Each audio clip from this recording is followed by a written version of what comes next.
Welcome to Aggressive Life with a bonus episode. It's one of those episodes I really wish that we weren't doing and didn't have to do. As we all know, the atrocities of war are back in our faces and news feeds with what's happening in Israel and Palestine. As of this recording, there is 1,300 people who are dead in Israel. That equates to 45,000 Americans. By comparison, 9/11 was 3,000 Americans, and it rocked our entire nation. This is the equivalent in terms of population side to 45,000 Americans for us. We all like soundbite answers, and there's just not a lot of soundbite answers because even though I've been over to Israel 15 times, I would say I'm pretty well informed of all things Israel. It's still complex and confusing to me. And I know there's a portion of what I believe and think that is wrong. I don't know what it is or I would change it. It's just complicated. So I'm in this place where a lot of us are. What do we do? This country or this city, Jerusalem, Psalm says to pray for the peace of Jerusalem. It is crazy that a area of the world stays at the center of relevancy in the world for thousands and thousands of years. There hasn't been any country for thousands of years that's been relevant or at the center of discussions like Israel has, because there's something happening over there in the spiritual realm. To help us today to understand it, not so much the conflict with Hamas, we need to understand that. We also need to do something about it. By the way, the organization I lead is putting $100,000 into Convoy of Hope that's going to be taking care and relief to 20,000 Palestinian and Israelis that are inside the borders who are in the midst of this. They're going to be buying supplies in Israel, and then they're going to be distributing those supplies to help people. So we need to be engaged with this in a significant way, but we also need to better understand. A good friend of mine who is very involved in Israel, Calev Myers, I had him on the podcast a while ago, and we're just going to replay that podcast. Because if you want to understand more about what's happening there holistically, you might get something from Calev. So here we go. Thanks for tuning in to Aggressive Life.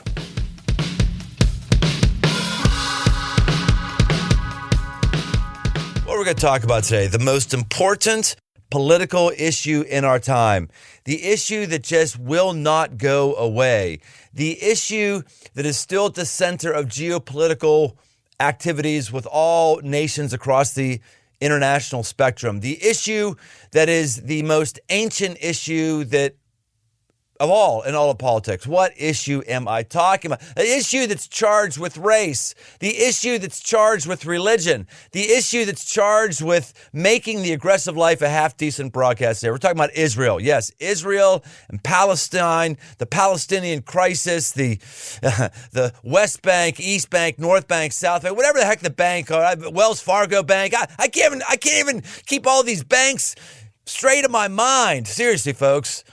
We just seemingly calmed down over in Israel with the latest brush up. It just keeps coming up again and again. And I thought we'd have a level-headed discussion about it. This is kind of my aggressive move because I know some of you, like, you already know what you think about this.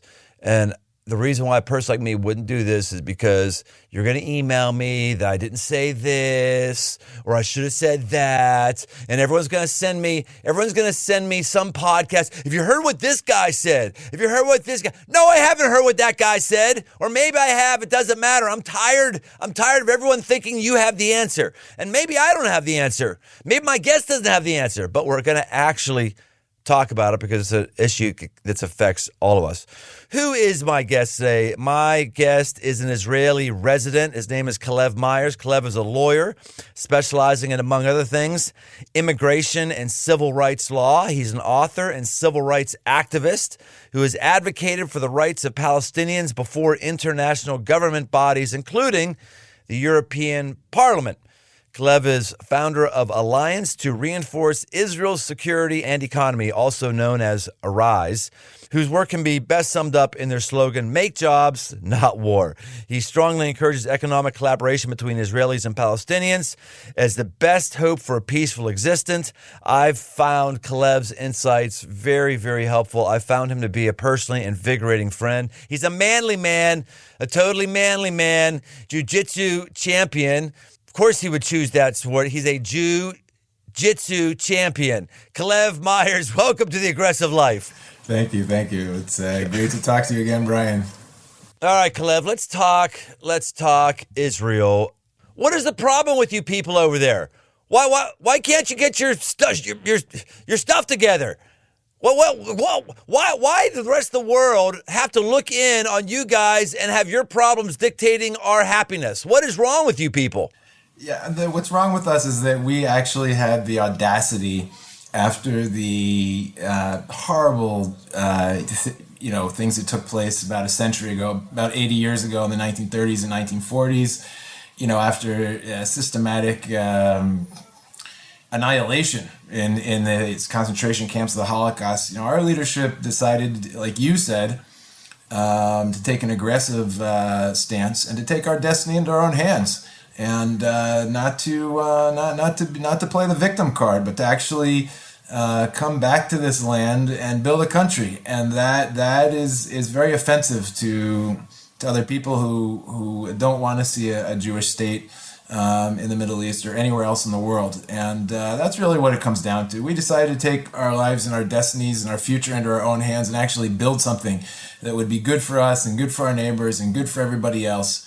Basic problem, Brian, is this doesn't fit in with basic Islamic eschatology. Like, there's no, if you're talking about fundamental Islam, it's really a religion of world domination, and there's no room for anything but a caliphate and an Islamic dictatorship, certainly in the Middle East, and according to Hamas, anywhere in the world. So our existence is a big problem to them. So let's make this remedial here at this point, because a lot of folks have not dug into this, and a lot of us just don't remember anything about World War II because we weren't alive. The basic thumbnail is Holocaust, wiped out, eliminated, 6 million Jews. And it was something that garnered world attention. There was this amazing level of empathy and compassion that went out from the world for what this awful thing had happened. And what do you know, the Truman administration, after World War II, after some lobbying had happened, decided to throw their weight behind a Jewish state, to create a Jewish state in an area where there was a bunch of disparate people groups. I like to think it's all Palestinians as one specific country that they inhabited. It was a bunch of disparate people groups. Since 1948, there has been Jews from around the world that are emigrating to that state, and you've got this hotbed of conflict now because people who were there, they have claimed that they were there before 1948 and their ancestors and all that stuff, and they shouldn't, be forced to live under Israeli rule. And this is the situation we have right now. Am I summing it up correctly? Yeah, in broad strokes, I think that's accurate. Mm-hmm. That's the basic gist of it. But just give us a better understanding of the terminology. I mean, I've been to Israel 15 times. I've been in there. I've walked all these sites. I've been in every corner of the Holy Land multiple times. I've interacted with Arabs, with Jews, with, just all different kind of people groups. And it's been a very, very enlightening experience for me every single time. And yet I still get confused. That's me. I know the average person, I bet 9 out of 10 people, when they listen to the things in the news, they have no idea what their people are talking about. So just like tell Gaza, West Bank. I mean, help us understand what these names mean and how that equates to tension within the Israel borders or near the Israel borders. Yeah, I know that this can be very confusing, but in general, if you look at the map of Israel, Brian, you usually see a chunk kind of carved out on the left-hand side, and that would be the Gaza Strip. So it's right on the Mediterranean Ocean in the corner between Israel and Egypt. And then you see a chunk kind of cut out on the right-hand side, which would be the West Bank. It's the West Bank of the Jordan River, actually. So it's between Israel and the Jordan River, and actually the state of Jordan. So you have Gaza to the west, and what we call the West Bank of the Jordan River to the east. In both of these areas, after 1948, Gaza was controlled by Egypt, and the West Bank was controlled by Jordan. Those countries are there. They never declared a Palestinian state. Nobody expected them to. Nobody asked them to, because it was Arab Muslim rule over Arab Muslims, and that was fine with everybody. But when we were attacked by Six Nations in 1967, what we refer now to the 6-Day War, Israel in a defensive war took over both of those areas, the Gaza Strip. It took from Egypt and the West Bank from Jordan, and shortly after that, the PLO, or the Palestinian Liberation Organization, run at that time by Yasser Arafat, said that they would do everything they could to create a Palestinian state. Actually, not only in those areas, but in the whole what they call Palestine, which is the whole map of Israel. But basically, their claims have been reduced over the years to those two areas, the Gaza Strip and the West Bank. In the Oslo Accords in 1994, I don't want to get too complicated, but an entity was created called the Palestinian Authority, which does it's a type of governmental administration of the Palestinians in those two areas, but they haven't been recognized yet as a full state. So there is the tension. We've got so many things that are happening here. In modern day America, we don't like the consequences for any of our actions. That's what the passive weenie boys and weenie girls of America like. No consequences ever. Things should just go well with you. And we don't understand that when you start a fight and then you lose, there's consequence. You start a fight, you get punched in the nose, you get a broken nose. That's the way it is. And when these countries all set out to eliminate and wipe Israel from the map, everyone came in. This is just basic history. Everyone came in to eliminate Israel. And miraculously, and people would argue divinely miraculously, Israel had no business winning that war. They did. Guess what? You beat up the bull, you get to keep his lunch. you get to keep his land. And especially when his land is a threat to you. Every single country that borders Israel has all gone on the record saying they all want to wipe out and eliminate the nation of Israel. Is that true?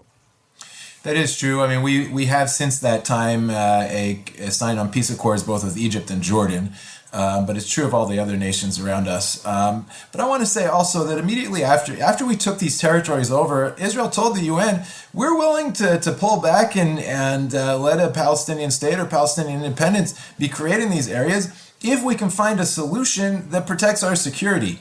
And so if they stop attacking us and firing rockets at us and sending terrorists from these areas, and we're confident that whatever state is created there would live in peace and security with us, we'll withdraw any kind of military occupation. And the other thing is that we took over Jerusalem at that time, and soldiers actually climbed up on top of the Dome of the Mount and put an Israeli flag up there.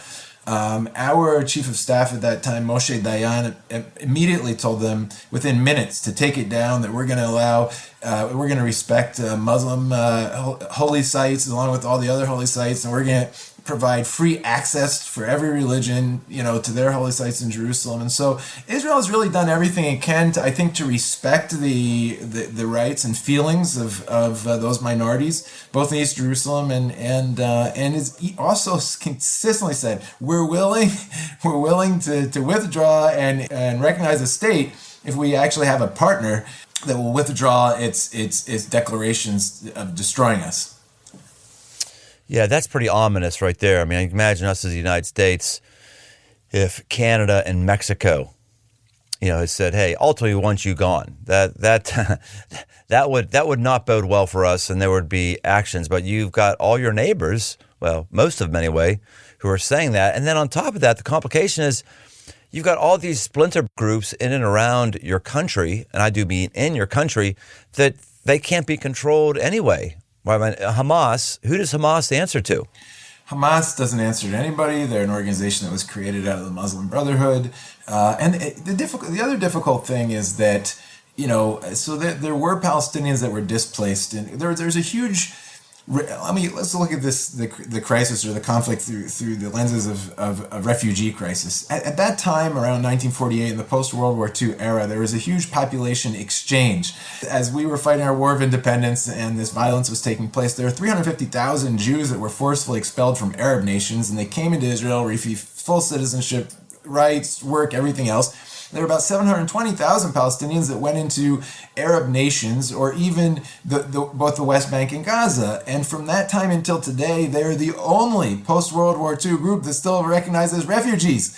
And so one of the problems is that, Gaza is completely controlled by Hamas, and 80% of its residents still see themselves as refugees. So they get all this money from the United States, Europe, the United Nations, which they're supposed to use to improve the life of the refugees, build infrastructure and everything else. But instead of that, they just stockpile weapons. And then every few years, we'll have a flare-up like this, and they'll fire thousands of rockets at Israel. By the way, in order to create the ceasefire, they received a commitment from Egypt to give them another $500 million, another $330 million from the United States, which is your tax money, which is going to Hamas in Gaza. You should be aware of that, as well as $300 million from Qatar. So they walked away from this violence with another $1 billion in their coffers. And the question is somebody actually going to make sure that this money is being used to improve the life of the Palestinians in Gaza, instead of just, again, stockpiling weapons that, again, in another 4 or 5 years, we're going to have another one of these flare-ups. It's kind of this cycle of pimping poverty in a way in order to raise funds, and then instead of helping the people, they're actually, attacking Israel. So here's my tension on this, Calev. I'm a guy who reads the Bible. Shocker. I'm a pastor. Not only do I read it, I actually believe it. Not only do I believe it, I actually do it. At least I try to. So I read this, and there are just a lot of verses in there that are just copy-paste pro-Israel verses. Pray for the peace of Jerusalem, God's chosen remnant. They're just chalk through that. Now, of course, you can interpret scriptures any way you choose to, or any way you think is the right way, but there's just a lot in there, okay? So anybody who reads the Bible seriously and diligently, I think, is going to come away with a soft spot in their heart to any nation that's called Israel. Okay, now, having said that, when I go to, for our listeners to know, Jesus was born in Bethlehem. Bethlehem is in Palestinian occupied territory. It is part of Israel. It's under Israel's authority, but they basically carved out a section and said, okay, we're not going to flex our muscles inside of here, at least not too much. You can run your own society. Here's the thing, but we're going to make sure we have gates that you're not going to be able to send bombers over to blow us up. We're going to have ways for that they're kind of, you just can't come over and do bad stuff. So you got your thing under authority, but we're going to try to keep you all contained. And I interact with, one guy over there who's a guide, and he said, let me tell you what my life was like. I can't fly anywhere. So I can't get out to go to the airport in Israel. And if I want to go to any place, I got to go to Jordan. It's like a 3-day trip to go through all the checkpoints, everything. He said, I'm literally just I'm locked inside of a cage. My heart goes out to him, like, oh man, that's tough. That guy just got born there. That's all he did. He got born there, and he's got to deal with that. And then another guy, actually, was a tour guide, believe it or not, a tour guide that was taking us through Bethlehem. He said, let me ask you this, you Americans. When you have a revolution, when you decide that the nation of England is subverting your freedoms and you decide to overtake them, you are revolutionaries. But when we do the same, we are terrorists. Why is it that you get the name revolutionaries and we are called terrorists? And I went, zero response. So that's my conundrum in this. What do you say to that? First of all, there's no question that the Palestinians are definitely suffering, and we have to recognize that. And, Bethlehem, these people you're speaking to, that is part of the West Bank. So it's, under the Palestinian Authority administration. They're between a rock and a hard place. On one hand, Israel controls very carefully who it gives permission to come through the checkpoints and to work in Israel. And by the way, between 150,000 to 200,000 Palestinians every day go through those checkpoints to work in Israel. And, they put food on the table on average for about 10 people per salary, because there's, in the Palestinian Authority, you have kind of intergenerational cohabitation, grandparents living with parents, living with children. So you have over 1 million Palestinians that their very livelihood and the bread on their tables is created by jobs in Israel, right? But you were probably speaking to people that do not have permission to come in and work in Israel. Maybe it's not in the areas of industry or jobs that that they give permits. And so it's true. So if they want to travel internationally, they would have to go over to Jordan and fly out of Amman. And that creates an inconvenience, and so it's right. They're between a rock and a hard place, because they can't enter into Israel freely, but then the Palestinian Authority is a dictatorial police state, which still has people sitting in jail right now just for expressing political opinions, and sometimes those people are tortured and even killed. So it's not a night. They would, if any of those Palestinians would give their left leg to have Israeli citizenship and all of the social benefits and the civil rights and everything that comes with it, and they see me on the other side of the border and the quality of my life, and they're very envious of that, and my heart goes out to them. They have a lot of pain and suffering, and it's really because of this unresolved political conflict. There's no question. So you work for an organization that's trying to bring justice for Jews and Palestinians. You are Jewish, so I would assume you're always going to lean towards the side of Israel versus the Muslim world or the Palestinians. I'm always going to lean towards the side of America than I am those damn Canadians and Mexicans. That's for darn sure. But you lean towards Israel, but I also know that you're a level-headed guy, and you do love all people, and you've got organizations that are trying to help all people. What do we do? What's the aggressive move here? What if we get Calev Myers elected Prime Minister of Israel? What's the play? Yeah, I think it really comes down to looking for solutions that improve the quality of life of both peoples on both sides of the conflict. And that's not always easy to do. You have to fight to do that. For instance, just a practical, in this situation with Hamas, I talked about them. They're about to receive billions of dollars of aid now after the fighting and so on and so forth. Why don't the people who send the aid actually go in there and hire building contractors themselves to make sure that hospitals and schools and proper infrastructure is being built, and not just shoveling money over to Hamas which will then use it for military purposes and terrorism. So there's a proper way to make sure, if we're going to help in the situation, that we're actually improving the lives of people on the ground and not making it worse. But the reason I come to that, let me talk for a second about the damn Canadians and damn Mexicans, okay? The difference between you and I, Brian, is the same difference between you and the Mexicans or the Canadians. At the DNA level, every human being is 99.9% identical. So every difference between you and I, eye color, skin color, whatever, our personalities, that's 0.1% of our DNA. And so within human nature, we have this tendency to attack everybody, even though we're all made from the same material. Whether it's the Mexicans, the Canadians, the Palestinians, or anyone else. The difference between me and a Hamas terrorist at the DNA level is only 0.1%. Now, does that mean I'm just going to roll over and let them do whatever they want and not implement my God-given right to self-defense? Absolutely not. We're going to do everything we can to protect our people, but we're also going to look for solutions that will bring down the flames of conflict and create a situation of more peace, more security, and better life for both peoples. I think that's our God-given responsibility right there. Okay, but we're all the way over here in America. The thing that bothers us about this is we're tired of talking about it. I mean, we certainly don't like explosions in foreign countries. We don't like the tension that's there. A lot of us are just, it comes up, here it is again. Why should we care? Why should the average American care about this conflict or this problem? I think the average American should care about the problem for a few reasons. I think that And you're right.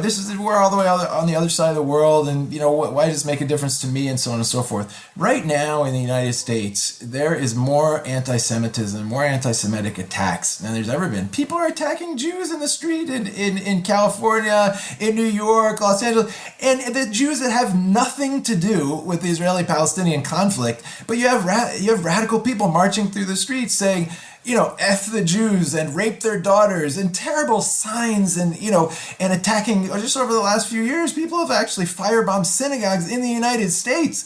And I think when you see that kind of anti-Semitism and violence taking place where you live, I think it is the responsibility of American Christians to stand up and say, hey, not on my watch. And it's very important to do that.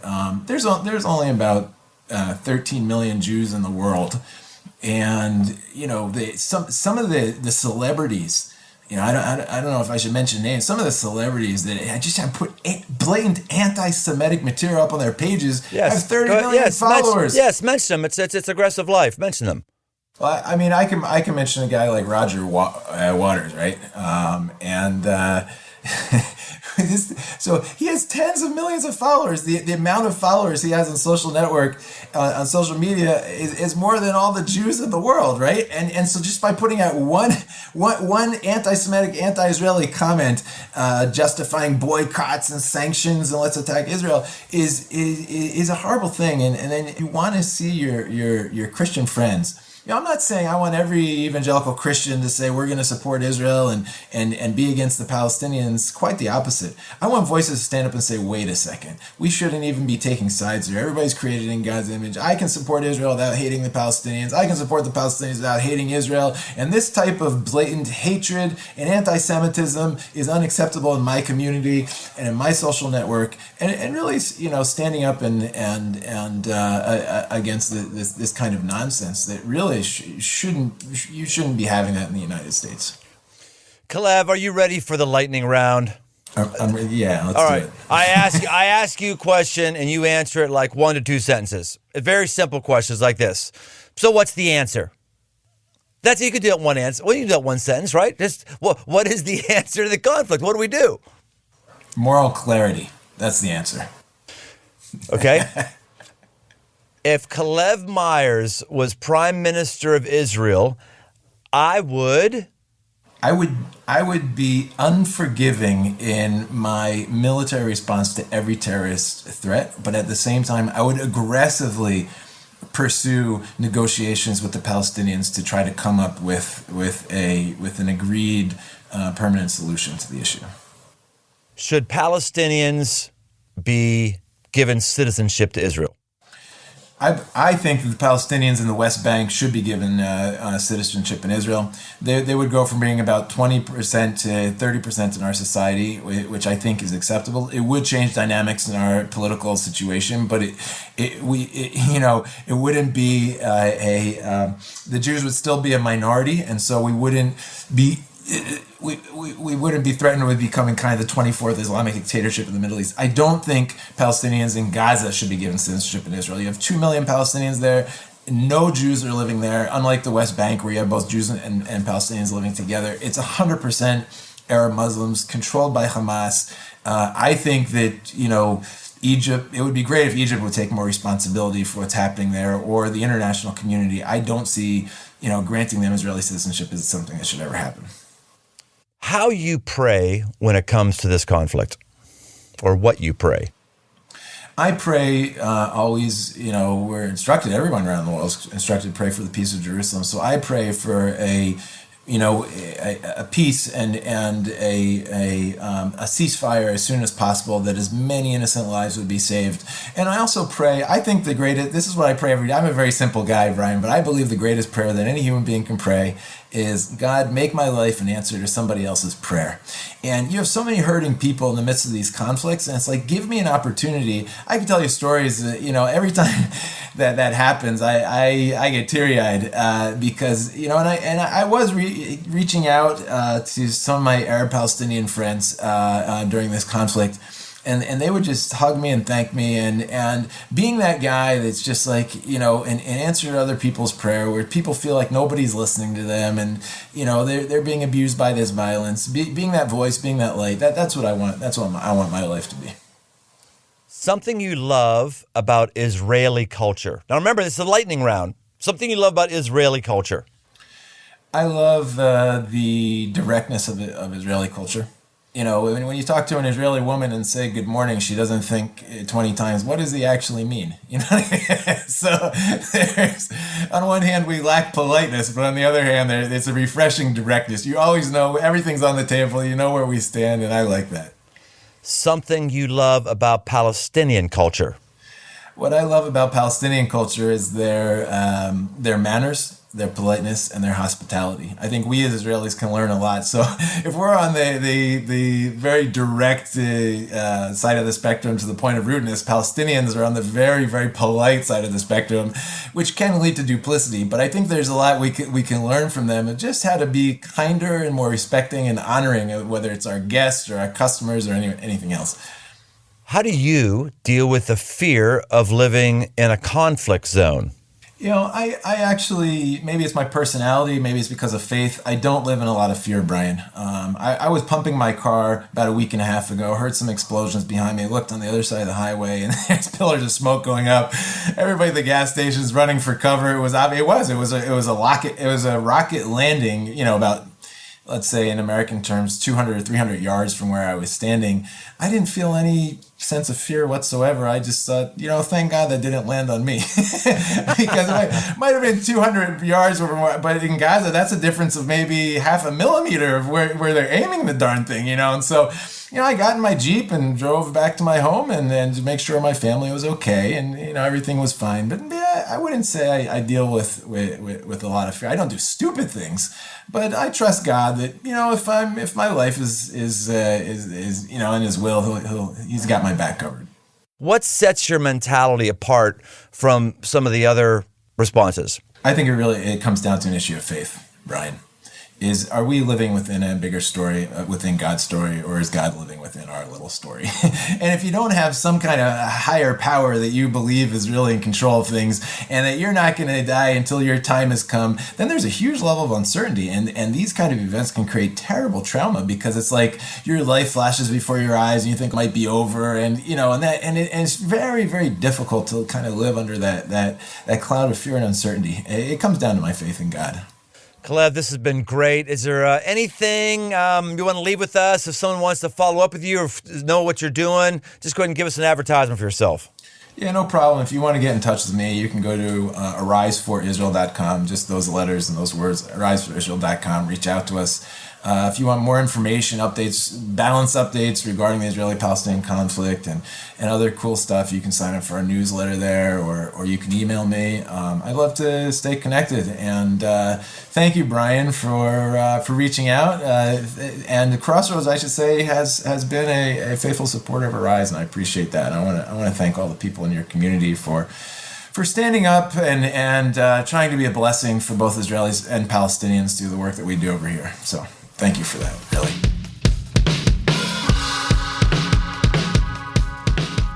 Well, I hope that was helpful for you. Psalm 122:6 says to pray for the peace of Jerusalem. We should be praying for peace in that area for all people who live within the borders. That means Palestinians and Israelis.